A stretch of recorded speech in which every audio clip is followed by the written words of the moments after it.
Hello guys, welcome to my channel Code Root. तो आज हम देखने वाले हैं कि किस तरीके से हम सी लैंग्वेज के साथ स्टार्ट कर सकते हैं और किस तरीके से इसमें हम काम कर सकते हैं। उससे पहले एक इंट्रोडक्टरी वीडियो देखते हैं। इस स्लाइड के थ्रू मैंने स्लाइड प्रिपेयर कर रखी है, इसके थ्रू हम देखने वाले हैं इसका इंट्रोडक्शन। तो सी एक प्रोग्रामिंग लैंग्वेजेस होती है, जैसे नॉर्मल भाषा होती है जिसमें हम बात करते हैं, अलग तेलुगु कन्नड़ सीखने में टाइम लगता है, वैसे ही ये एक प्रोग्रामिंग लैंग्वेज है जिसके थ्रू हम बात कर सकते हैं सिस्टम से, कंप्यूटर से। प्रोग्रामिंग लैंग्वेजेस 3 टाइप की होती हैं: low level language, middle level language, high level language. तो जो लो लेवल लैंग्वेज होता है वो मशीन के से इंटरेक्ट करने के लिए कंफर्टेबली इंटरेक्ट कर सकते हैं। मशीन लैंग्वेज जैसे होता है वैसे भी ये लो लेवल लैंग्वेज होता है। इसमें 0 और 1 बिट्स के फॉर्म में ये कम्युनिकेट करते हैं सिस्टम से, और ये हम डायरेक्ट यूज़ कर सकते हैं हार्डवेयर मैनिपुलेशन और सिस्टम लेवल प्रोग्रामिंग, मतलब डायरेक्ट सिस्टम से इंटरेक्ट कर सकते हैं। और मिडिल लेवल लैंग्वेज जो कि हमारा सी लैंग्वेज है, एक मिडिल लेवल लैंग्वेज, इसमें दोनों फीचर्स होता है, लो लेवल लैंग्वेज और हाई लेवल लैंग्वेज। मतलब कि ये हार्डवेयर से भी इंटरेक्ट कर सकता है, अंदर की लॉजिक से इंटरेक्ट कर सकता है और एप्लीकेशन लेवल के भी काम कर सकता है। जिसमें आ जाता है ऑब्जेक्ट ओरिएंटेड प्रोग्रामिंग, ये बहुत फेमस होता है। एप्लीकेशन डेवलपमेंट, सिस्टम प्रोग्रामिंग, मतलब छोटे से छोटे लेवल पे भी और आप बड़े लेवल पे भी इससे जा सकते हैं। और हाई लेवल लैंग्वेज ये ईज़िली होता है यूज़र्स के लिए, ज़्यादा फ्रेंडली होता है ये लैंग्वेज, और ये ज़्यादा रीडेबल होता है, जिससे हम ज़्यादा प्रेफर करते हैं हाई लेवल लैंग्वेज में काम करना। जैसे कि पाइथन हो गया, हमारा जावा हो गया, ये इससे डेवलपमेंट में, एप्लीकेशन को स्क्रैच से लिखने में और अलग अलग इम्प्लीमेंटेशन में काम आता है। तो मूव होते हैं नेक्स्ट पे।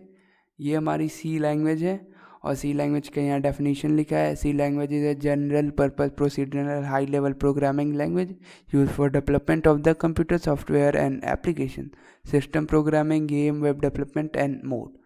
तो सी लैंग्वेज का हमारा ये काम होता है कि ये लो लेवल से लेके हाई लेवल तक का काम करता है।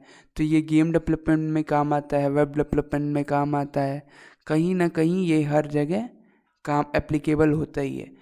Foundational language for other programming language, C language एक ऐसा लैंग्वेज होता है जो फाउंडेशन होता है।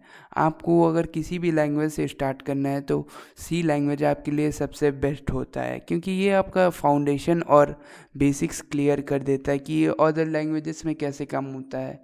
अगर आप एक लैंग्वेज ईज़िली सीख जाते हैं तो अदर लैंग्वेज भी आपके लिए सीखना आसान होता है। तो इसलिए सी लैंग्वेज प्रेफर किया जाता है सबसे पहले सीखने के लिए।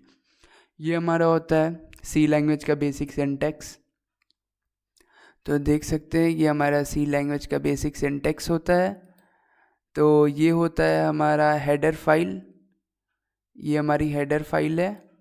तो ये हेडर फाइल है, ये बेसिकली एक लाइब्रेरी होता है जहाँ से हम कुछ फंक्शंस लाते हैं और उस फंक्शन से वर्क कराते हैं। ये हमारा फंक्शन है।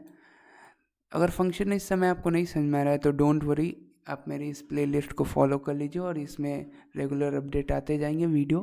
और ये हमारा एक होता है ड्राइवर फंक्शन, ये बेसिक सिंटेक्स होता है। बेसिकली आप कह सकते हैं ये पूरा जो है ये एक सिंटेक्स होता है। हम अपने कोड को रन करने के लिए ये सिंटेक्स लिख सकते हैं, और ये बीच में एक फंक्शन है, इस फंक्शन को हम रन करा सकते हैं। और ये जो है हमारा ये हेलो वर्ड, ये स्क्रीन पे प्रिंट होगा, और ये हमारे आउटपुट स्क्रीन पे हमें दिखेगा, हेलो वर्ल्ड दिखेगा।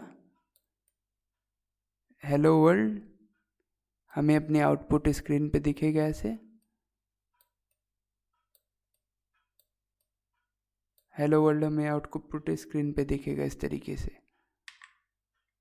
तो चलिए हम अपना एक प्रोग्राम लिख के देखते हैं। तो यहाँ हम अपनी एक फोल्डर क्रिएट कर लेते हैं जिसको नाम देते हैं हम सी। फोल्डर का नाम दे देते हैं इस फोल्डर को, और इसे हम VS कोड में ओपन कर लेते हैं।